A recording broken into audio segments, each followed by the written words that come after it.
The following is a project of our nonprofit newsroom. Support Midcoast Morning and local community-centered journalism today by signing up to be a monthly sustaining donor at chly.ca/donate. It doesn't take much money to support local news. Hello and welcome to Midcoast Morning. I'm Joe Pugh.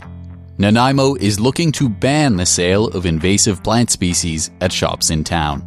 This Monday at a Governance and Priorities Committee meeting, councillors voted in support of a plan to ask staff to draft a bylaw banning the sale of invasives. A number of species, including English ivy, Himalayan Blackberry, Scotch Broom, and Daphne, were listed in a staff report as impacting the city's parks and natural areas. Kirsty McDonald, manager of park operations, said the city did a survey and found invasive plants for sale at a number of shops across town. Here she is responding to a question from Councillor Janice Perino. Can we in this province really stop retailers from selling these invasive plants? That's my first question. Is that really possible? I mean, I agree with this 100%. I'm just wondering, do we really believe that we can actually get them to stop selling it? Through the chair, as part of this exercise, we did do a survey to see what was available in local retailers. We didn't check the grocery stores, but we did check 6 retailers, and each had 1 or 2 species. So it's not a huge amount of what they sell, but there were some specific examples in 5 of the 6 retailers. So I think a bylaw could help with that, good. But I wouldn't say that we couldn't also talk to those retailers and ask why specifically they are selling that, knowing the potential impacts. Yeah. The Invasive Species Council of BC list is constantly shifting as our climate changes and also as new plants take off in different regions. And so it's something that we would continually have to be updating and also continue the educational practices around the shifting volatility and vulnerabilities in our community for plants. Ecological consultant Hunter Jarratt is known on social media as the invasive species guy. He presented to council at Monday's meeting. Yeah, so as somebody who works in our community, it's bewildering going to stewardship events, typically completed by volunteers, cutting and pulling English ivy, for example, and then seeing it on store shelves. It's often not disposed of properly, dumped in green spaces or over fences, where it then spreads. So while changes at higher levels of government are entirely necessary, there's currently no provincial legislation banning the sale or trade of invasive species. When questions regarding this issue are brought up at conferences or meetings, they're typically dismissed. While not the only source of introduction, as we watch areas like Bowen Park, Colliery Dam, Jack Point be consumed by species like English ivy, it's beyond time to stop the sale. Jarratt spoke with CHLY reporter Lauryn MacKenzie. So to get us started, can you tell me a bit about how you got into managing invasive species? Yeah, so it was kind of came about during COVID-19 and the pandemic, and I was quite bored and frustrated inside all day. So I started volunteering a lot. So it was with the Broom Busters initially, and then it kind of transitioned to like a local ecosystem in Nanaimo that I had moved nearby to, which happened to be a Garryoak ecosystem, and then started to remove the Scotch Broom there, and it just kind of was like, oh, what's that plant? And what's that plant? And it just started to open up all these doors. And then there's so many resources online, so you can start to figure out what the other invasives are. And And so what are some of the more common species of invasive species that somebody might find in Nanaimo? Yeah, I'm actually looking at quite a few. So I'm looking at Queen Anne's lace, common tansy, Scotch broom. Yeah, where I'm looking is kind of a waste area right now. But it's kind of dependent on where you are, but there are so many. There's English ivy and tansy ragwort and cutleaf blackberry, Himalayan blackberry. There's so many. So there's definitely a few that stick out, and Scotch broom, English ivy, Himalayan blackberry. Those are kind of some of the main species that you would see in a very large distributions. They're kind of all over the place. So even outside of your work, you just can't escape from invasive species then? Yeah, they're kind of just everywhere. It takes a lot of time, resources, money to manage them, and it's something that has to occur over many, many, many years. And typically, the piece that's always missing, of course, is replanting of native species afterwards to kind of fill those niches that the invasive plants were filling. Otherwise, you're kind of just managing it forever. But yeah, there's definitely a lot of work to go around. And so you have grown a bit of a following on social media as the invasive species guy. How has it been informing people on social media about invasive species management? Yeah, honestly, it's been really good. Creating different resources and posts and showing how to remove invasive plants because each one is a little bit different. It's been really good, and hearing people saying, "Oh, I'm managing this here," or "I just did participated in a volunteer party here, and we worked on that species too," or learning to identify between invasive plants and native plants that resemble them. Like it's all very powerful, and it helps you kind of ground yourself in the world around you, and it's been really good. It's kind of amazing. Every once in a while, just thinking about even if 10 people see your post, it's amazing because if you're in a room with 10 people, that's crazy. But then there's some of these posts that are getting thousands of views, and so it's quite impactful. And would you say, from hearing from other people, there are any misconceptions or misinformation about invasive species that you like to clear up? Yeah, I think there's kind of two things going on.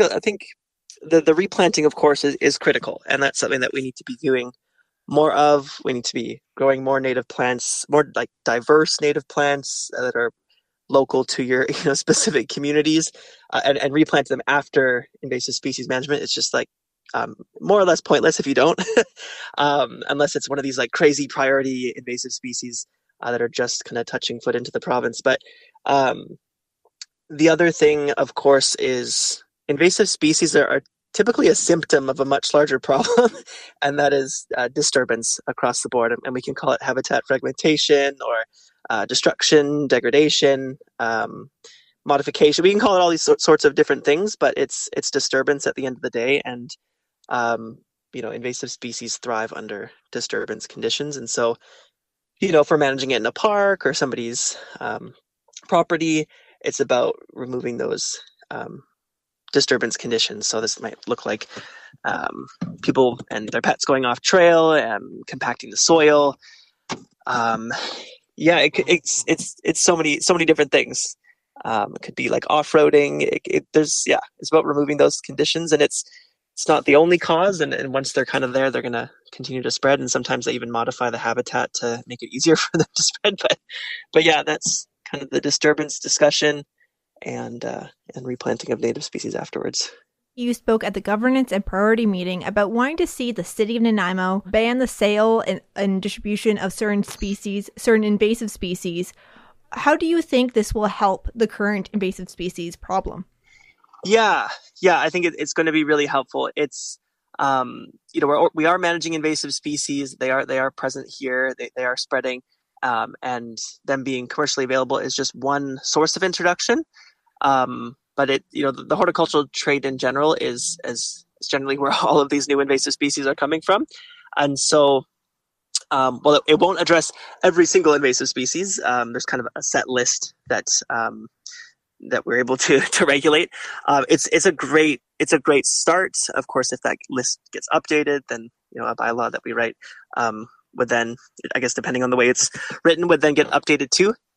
There was discussion during the meeting about education and awareness campaigns, which is going to kind of be part of this, which is fantastic, and it is something that we are already doing across the province through the invasive species, regional invasive species kind of organizations and the network we have. It's key, but it's also there's these volunteer opt-in programs where organizations, retailers, nurseries can opt in to say, hey, we're not going to sell or distribute invasive species, but they only work if those businesses actually opt in to those programs. And as somebody who's done that work and engaged with the community and have heard from many people who have talked to managers and owners of various establishments, it's clear that we're not getting enough buy-in. So this is going to be a huge piece that helps fill in that gap. Well, why do you think some flower shops, nurseries don't want to opt in and saying that they will not be selling these type of plants? The reasons kind of vary across the board. So some nurseries, there's people buying them, and so it's a product. They're going to have it available. If they're legally allowed to do it, there's money to be made, and that's kind of the end for that. If we're talking about seed packets and seed companies, often we're not talking about local producers. These are, they typically have distributions across North America. So they just kind of have a mix of species that will generally do well everywhere. And of course, invasive species would definitely fall under that category. And so in order to kind of meet the demands of a big client base, there's going to be invasive species in the seed mixes. And then there's kind of this whole other part of it where there's the edible and medicinal folks who certain kind of fit under those categories, and so they plant them regardless of the associated impacts. And there's species like St. John's wort would fall under that category with its medicinal properties. So kind of various different reasons across the board, but yeah, this legislation will definitely help. And what are you hoping to see come from this proposed bylaw? What am I hoping to see? I hope it's written. Yeah, I just hope it's written really well, and I think we can look to communities like the District of Squamish and how they've written it. So that way there's no kind of gray zones. For kind of the situation that we're in right now is some of these invasive species. There is legislation saying that as a property owner, this is very loosely put, you have to manage these noxious weeds. Typically they're designated as noxious weeds, and you have a duty to control them on your properties. But what that looks like is kind of a gray zone. If you cut the flower heads back, is that controlling it, or do you actually have to remove it?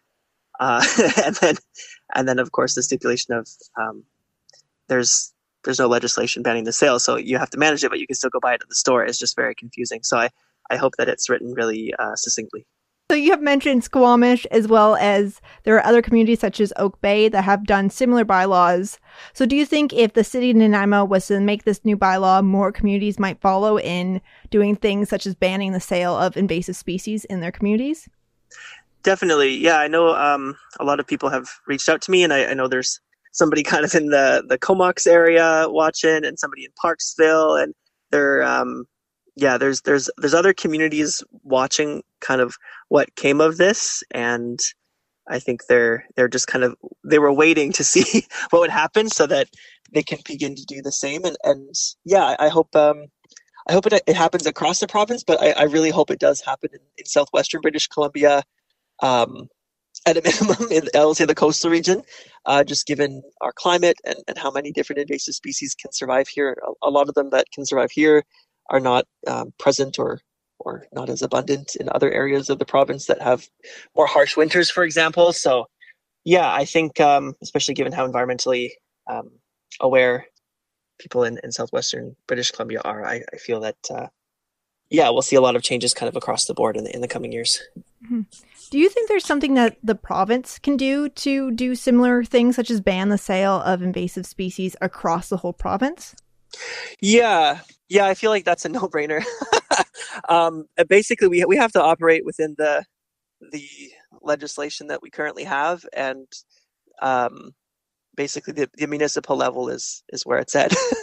So there could be amendments, there could be new legislation created for sure to address the sale and distribution of invasive species, and a lot of the lists, for example, could be expanded, and not just for the ones that municipalities stipulate, because a lot of municipalities already have invasive species or noxious weed bylaws, but the lists are typically limited to giant hogweed and knotweed.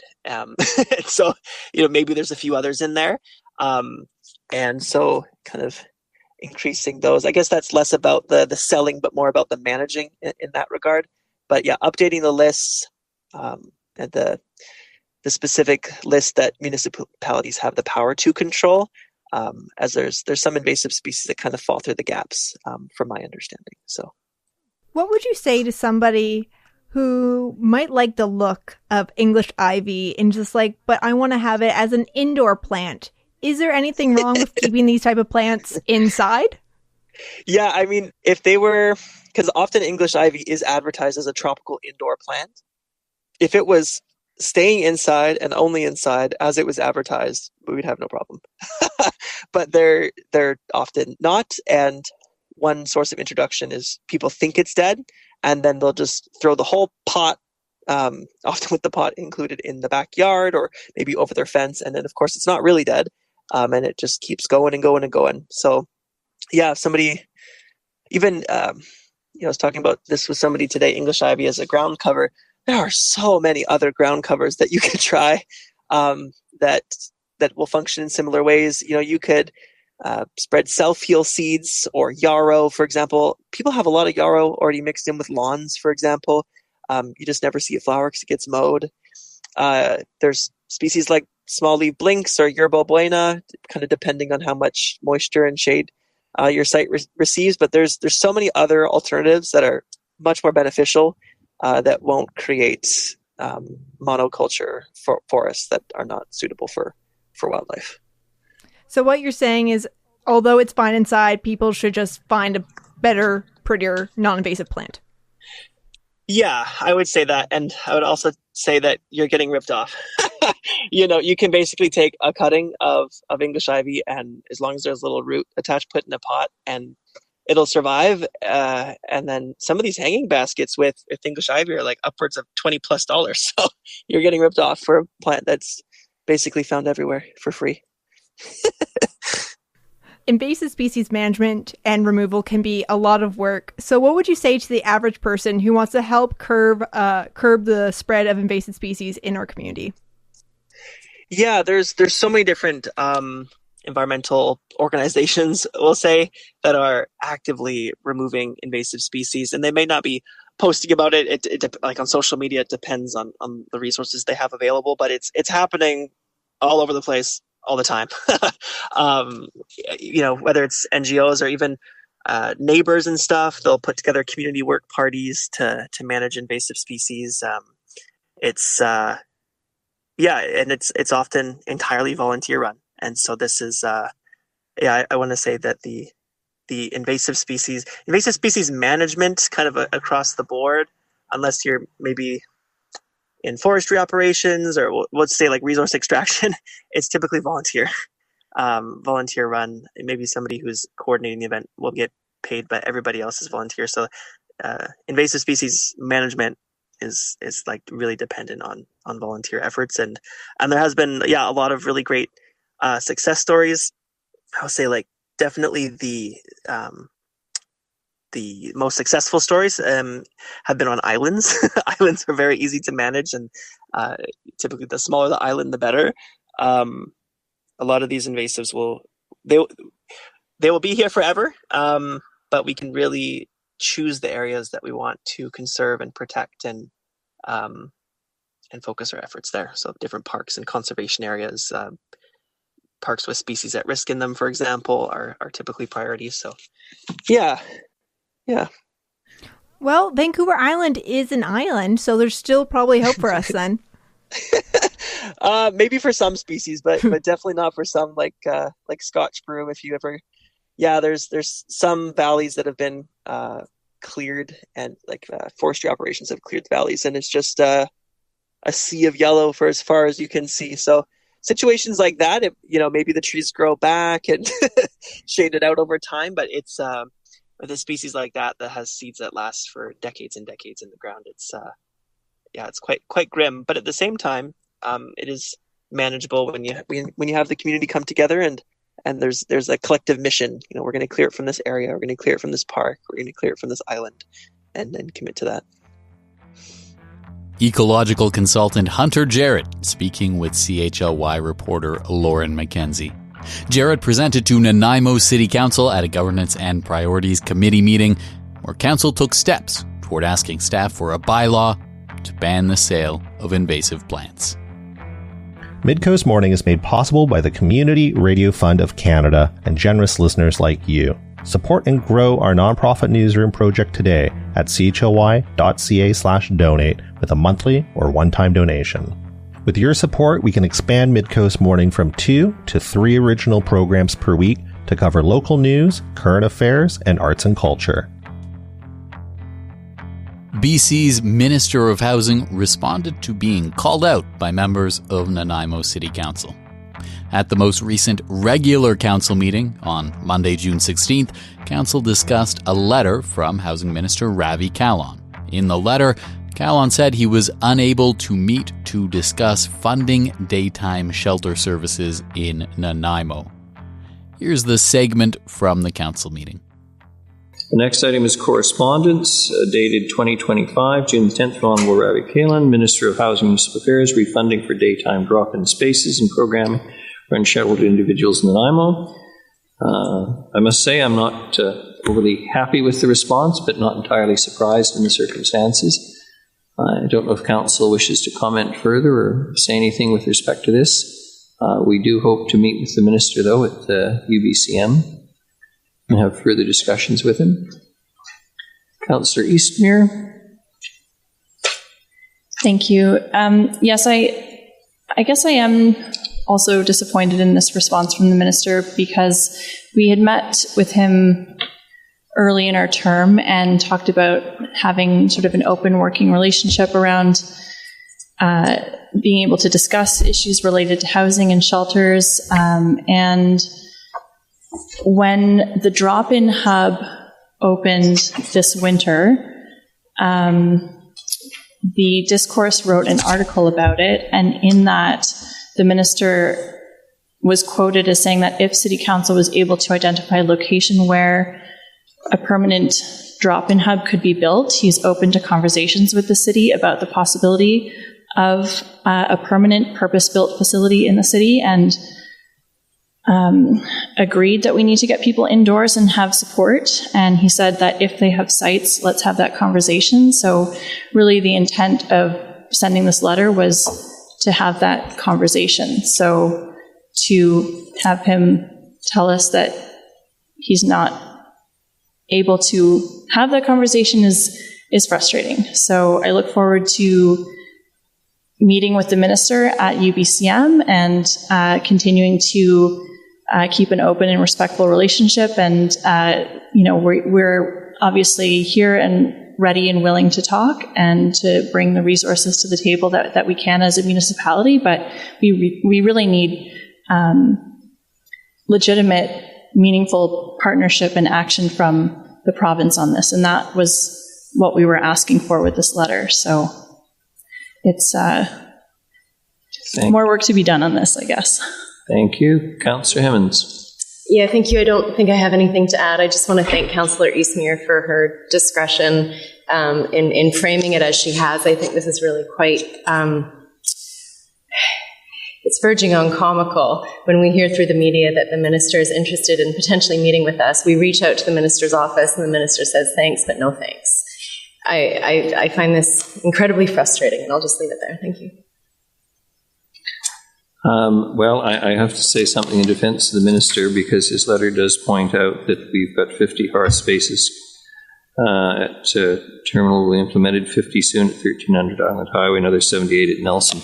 There is progress being made, and as much as I would like to see the funding myself, he does say, quote, the province continues to consider options for enhancing availability of daytime services for people experiencing homelessness in priority communities throughout the province, including Nanaimo.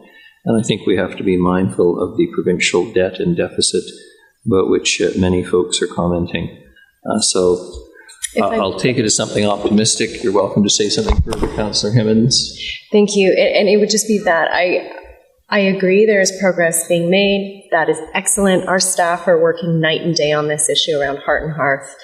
But when the minister says, I am open to meeting with you, and we reach out and say, please meet with us, and then he says, no, that's the issue that I have here on such.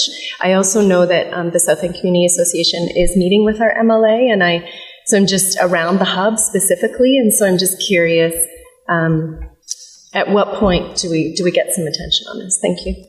This week I spoke with the minister and asked for his response to the councillors' frustrations. Well, first off, I would say that we have 237 new homes that are coming online within a year.